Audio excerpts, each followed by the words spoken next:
যে ঘরে নামাজ নাই সে ঘরে যতই আয় রোজগার হোক না কেন বরকত থাকবে না। রাসূল পাক সাল্লাল্লাহু আলাইহি ওয়াসাল্লাম বলেছেন, ফজরের নামাজ মানুষের আয় উপার্জনের বরকত দান করে। অন্য আরেকটি হাদিসে আছে 5 ওয়াক্ত নামাজের 5টি ফজিলত। 1, ফজরের নামাজ না পড়লে চেহারার উজ্জ্বলতা নষ্ট হয়ে যাবে। 2, জোহরের নামাজ না পড়লে রুজির বরকত কমে যাবে। 3, আসরের নামাজ না পড়লে শরীরের শক্তি কমে আসবে। মাগরিবের নামাজ না পড়লে সন্তানাদি কোনো উপকারে আসবে না। এশার নামাজ না পড়লে নিদ্রায় পরিতৃপ্তি হবে না। আল্লাহু আকবার।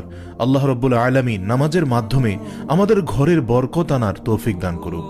অতএব আসুন আমরা ঘরের বরকতকে স্থায়ী রাখতে মিথ্যা পরিত্যাগ করি, আল্লাহর শুকরিয়া আদায় করি, অপচয় থেকে মুক্ত থাকি এবং সাথে সাথে 5 ওয়াক্ত নামাজ জামায়াতের সাথে আদায় করি। আল্লাহ পাক আমাদের সকলকে বুঝার ও আমল করার তৌফিক দান করুক। আমিন।